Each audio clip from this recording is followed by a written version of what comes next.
Alright, we're going to do some body work on the cab.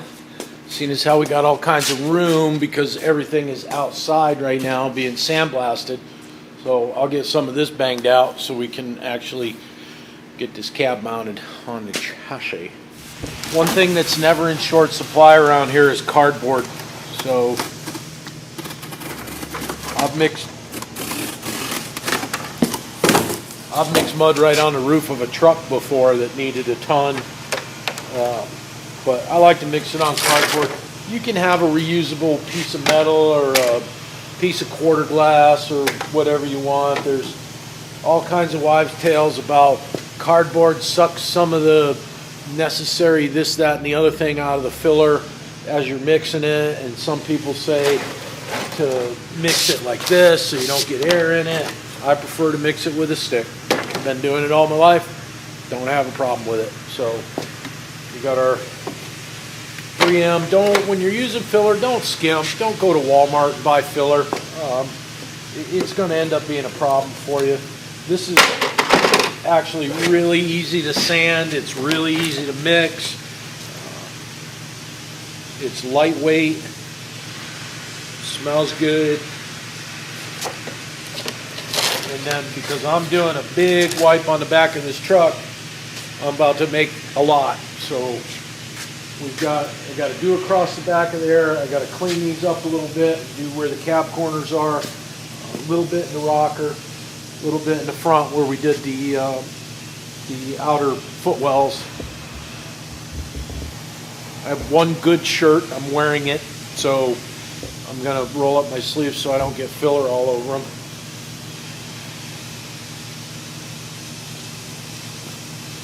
.3M, 311, 3-1. That's what we use. If anybody wants to know, it's either this or Rage Gold. I like this because it sands a little bit easier than the Rage Gold, but the two of them are right in the same realm of good stuff.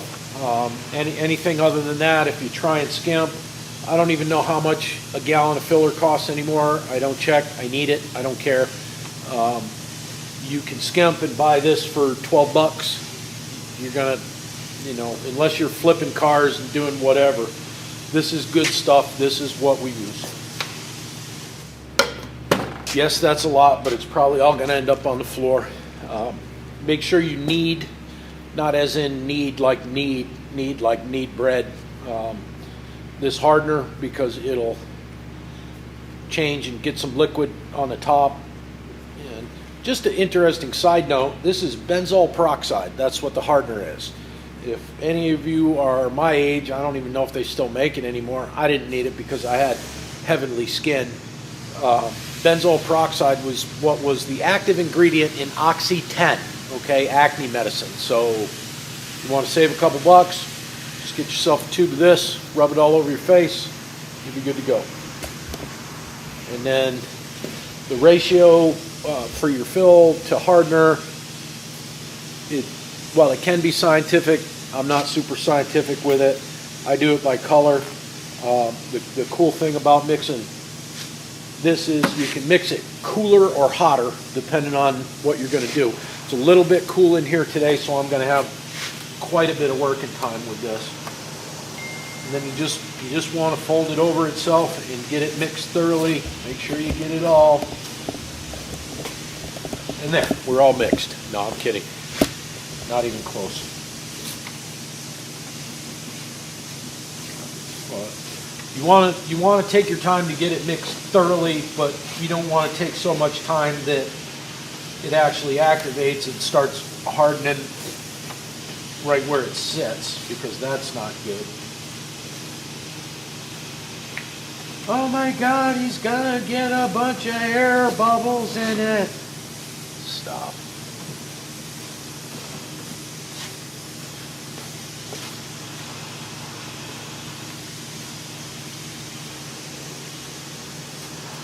Then you can take your spreader and just kind of fold it over. That way, any filler that you got sitting on the cardboard gets mixed in.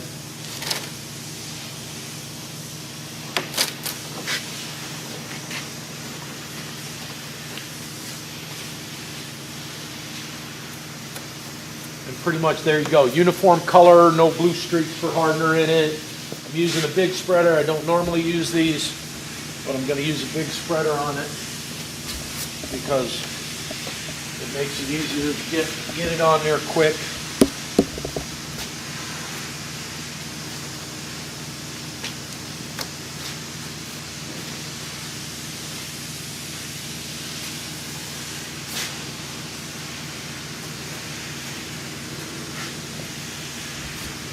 We're probably going to be able to do this, I'm hoping, in 2 wipes.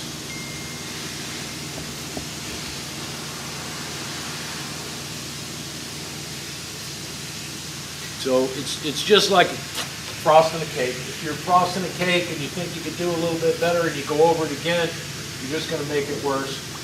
So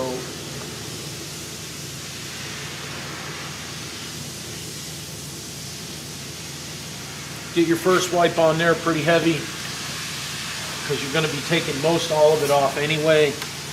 Basically what we're looking to do now is fill some low spots, define some high spots.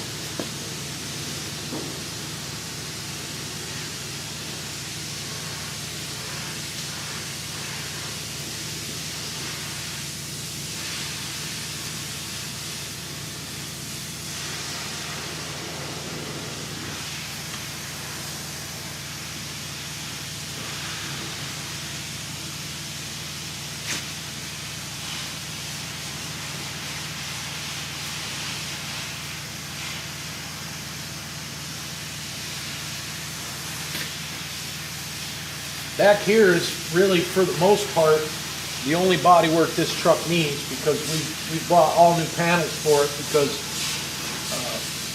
the time involved in fixing the factory panels, and these were really rusty anyway, but the time involved with fixing factory panels versus just buying new ones, it ends up going to save you a lot of money.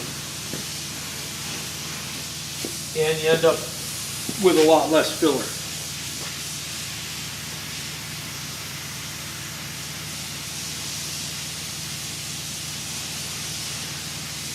So your first coat, you really don't have to be super scientific with it because, like I said, we're going to be sanding most of it off anyway. Right, Pete?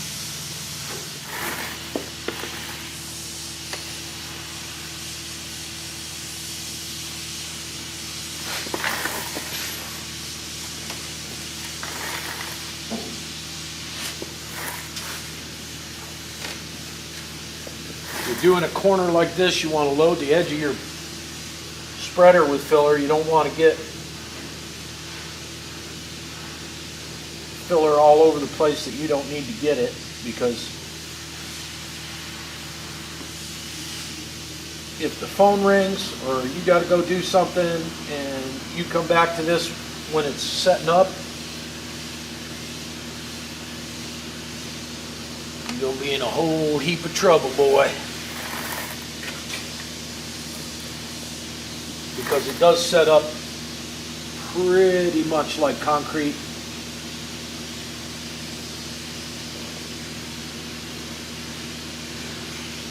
But you'll see we're going to go back at it. We're going to go back at it before it fully sets up.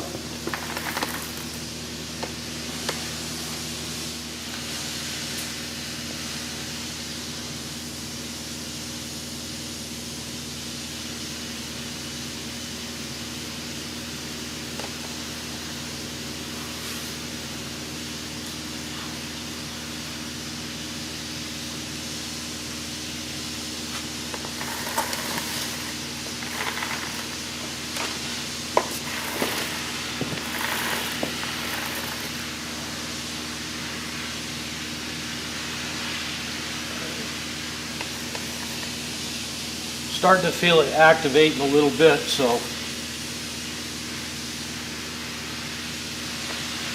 you want to kind of try and get what we got to get on there now. We don't want to waste too much if we can avoid it. And if you happen to get somewhere you don't want it, we like to call that a happy little accident. But it's not a big deal. We can, if you don't have enough time to do the entire area you planned on doing, it's like this. We've got some welds in here. We want to get those welds covered up first, so we can start sanding on that.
Now this coat, when it dries, you can actually go at this with machine if you want to,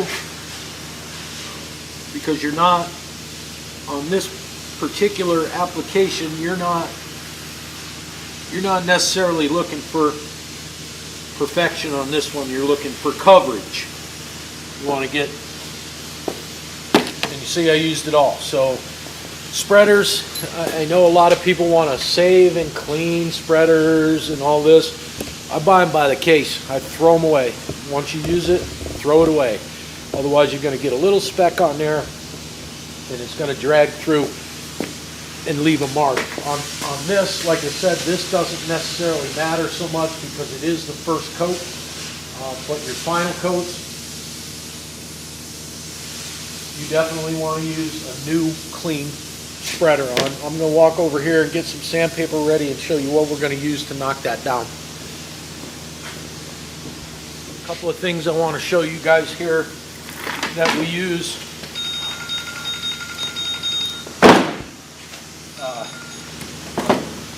So anyhow, some of the things we use on a long span like this, okay, when not necessarily this coat, but the following coats, I'm going to use probably an 80 grit on a longboard like this. It's 2 feet and it spans a huge area. Okay, not only does it sand quicker, but it's going to smooth it out a lot better than using, say you're using a small block like that. Okay, you're doing it right here, but that doesn't tell me what's going on over here, over here, over here, where a long block like this is going to span a bigger area and get it flatter quicker.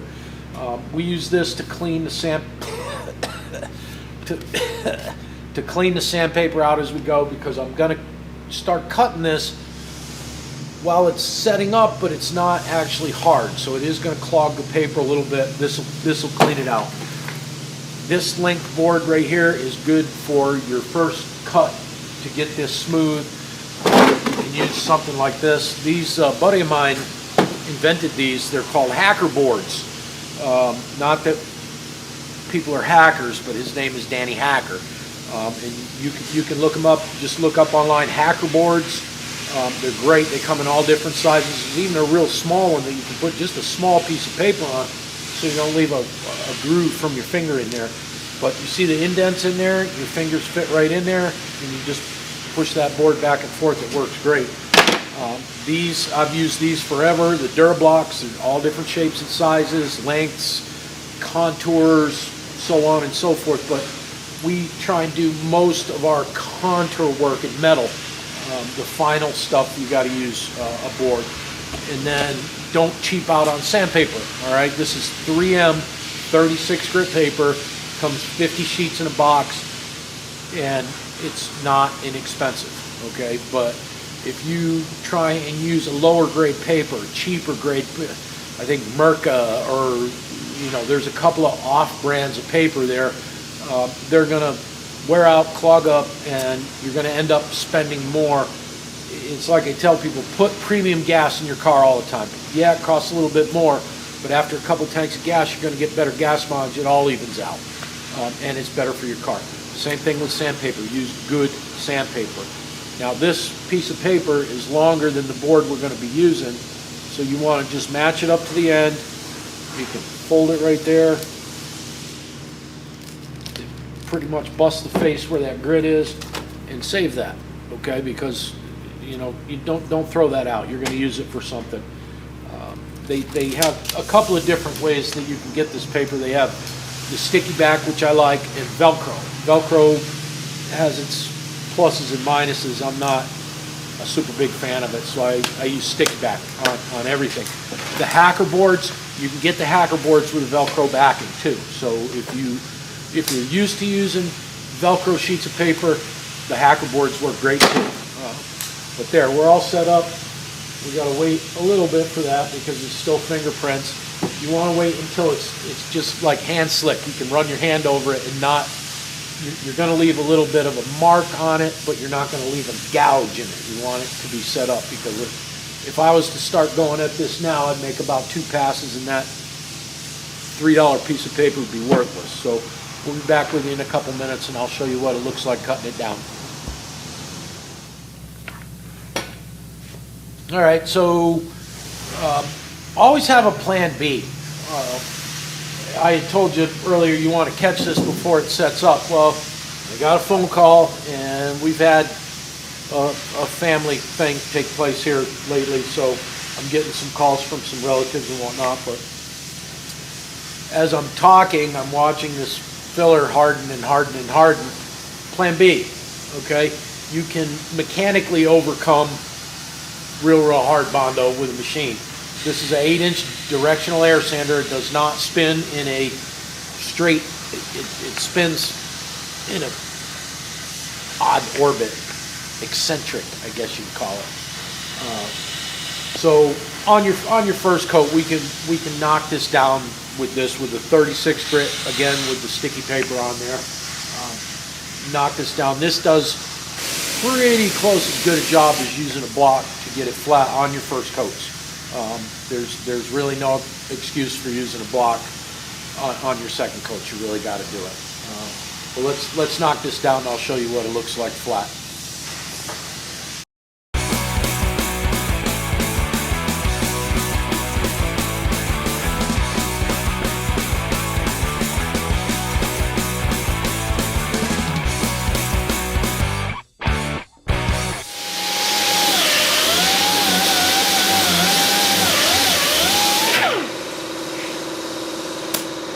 Okay, so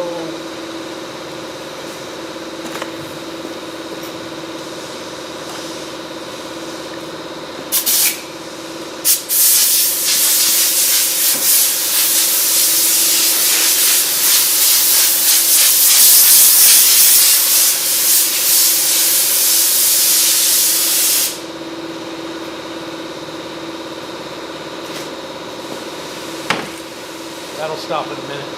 I'll explain what's going on. So here's where we're at. I use the mud hog on this. As soon as you start seeing metal, stop, because that's your high point. Okay. So as you can see, we still got some lows in there. Like I said, it's probably going to take a couple of wipes to do this. Still got a high here because I was impatient, didn't quite finish. So you see it comes down like that. You rub the hand and never use your fingers. You can't feel correctly with the fingers. You got to use the ball of your hand. You can go over it, and you can feel where the highs and lows are. So we'll put another coat on that, and we should be able to get it done with this second one.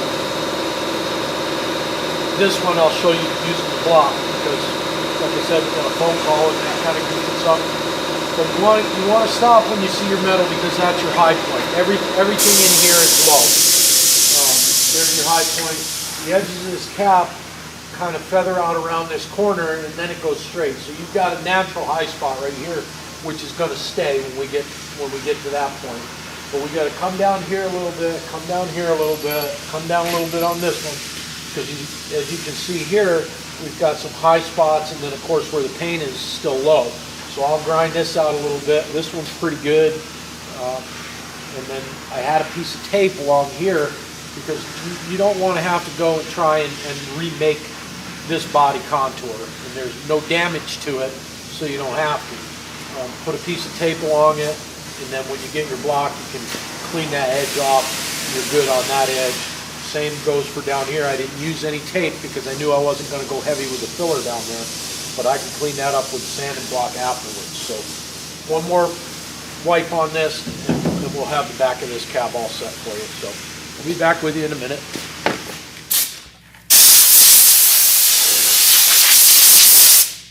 So just clean that up a little bit. Went just a little bit down more with it. Like I told you, this is a natural high right here. And then of course you want the floor to look like a 1980s New Year's Eve party when you're done. Most of what we put on this truck comes off. It's the same with pretty much any job we do with filler. It may look like a lot's going on. By the time you get done either mechanically or manually taking it off, there's really not a lot on there. So we'll go ahead and get ready to do another wipe on this and let it set up, and we'll go from there. All right, second wipe. What you want to do is make sure you get some in your low spots to begin with. Just kind of lay it in there. Might have a couple of pinholes. We'll worry about them after.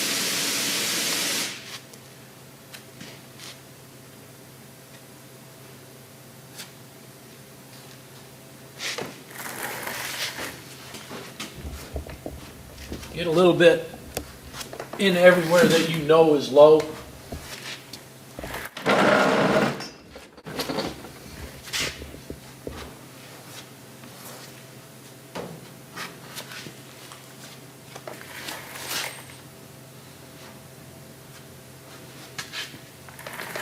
It's not a word I like to use a lot, but we're being very liberal with the fill right now.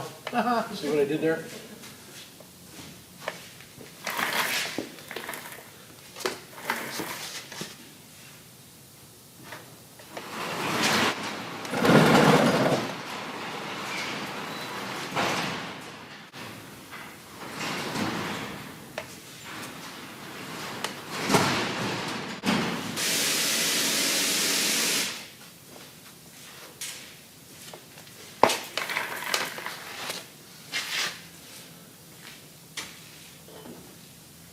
So even though some of those spots that you knew were high, you can see I'm putting filler over them again. Now they won't be high, but I don't want to, what a lot of people will do is make the mistake of trying to fill a small pocket or a small dent by wiping Bondo on it, or filler, or whatever you want to call it. It's going to sand easier and quicker than the surrounding metal. So you're going to you'll end up with a hump versus a nice flat section, which is what we want to do here. So even when you're putting your second coat on and you know that some of the area is already exactly where you want it, you're going to go ahead and put a little filler over it anyway, because as the sander passes over it, it's going to knock it right back down to where it was, but it's going to do it in conjunction with, that was a big word, no, with your low areas, because it's going to take it down evenly that way. So we can go right here, and you want to press in there with pretty even pressure. You don't want to go crazy because you don't want to end up dragging it all out. So keep your pressure even.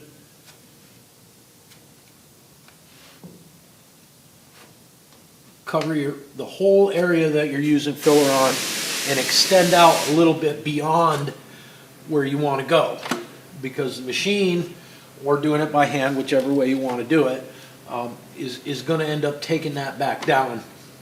So you can be a little high with it right now.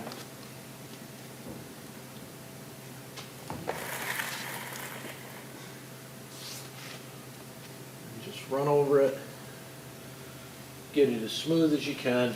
Don't try working it over and over and over again, because you end up just making a giant mess.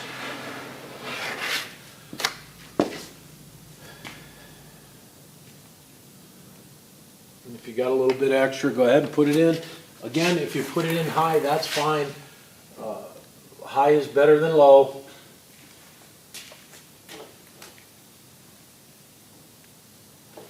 We'll let that set up a little bit, because I'm actually going to hit this with the machine again. When I get down here on the corners and stuff, I'll show you some of the finer nuances of using a block. But right now I want to go out and check on Davey, because he's got some sandblasting done, so we'll see exactly where he's at on that.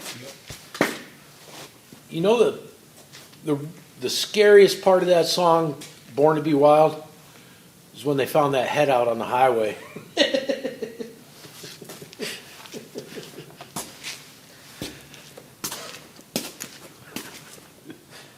That's all I need.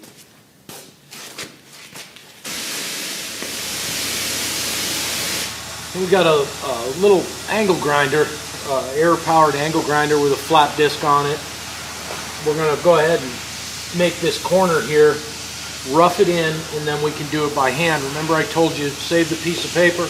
You can fold that in half and you got a little piece by hand. But we'll go ahead and make this corner a little bit, and then we can finish it out by hand. We'll show you what this looks like when it's done.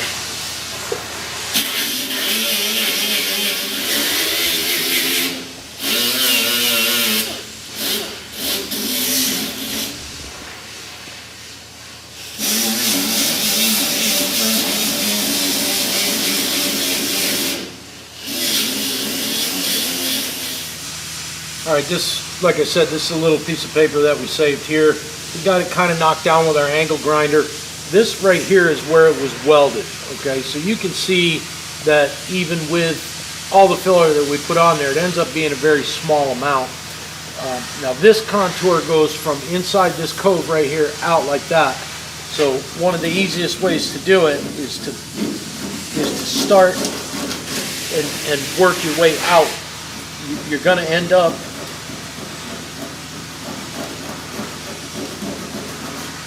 you'll end up with a nice straight edge on there. Where we take this down just a little bit more, and if you remember, this is still first round, so we still got to put a little bit more on here. But get your corners kind of whittled out where you want them.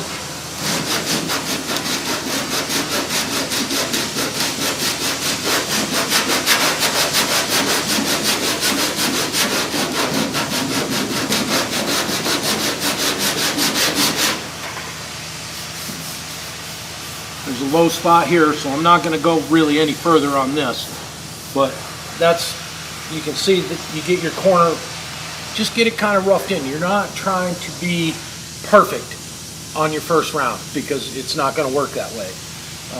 Get it close each successive round, get a little bit finer until you get to within the point you can use the high build. The high build primer is actually a polyester filler that's sprayable. So you can get a pretty heavy bit out of it when you go to sand it. It's real heavy textured, it fills cracks and crevices and things. You get a little pinhole when you prime it, when you go to put the primer on it, just rub your finger, fill the hole. You're going to get paint on your hands. That's the way. There's paint on my hands. That's the way it's going to be. It just happens. We're still going to let that set up a little bit. We'll hit it with the mud hog again, but you can get all your corners cleaned out.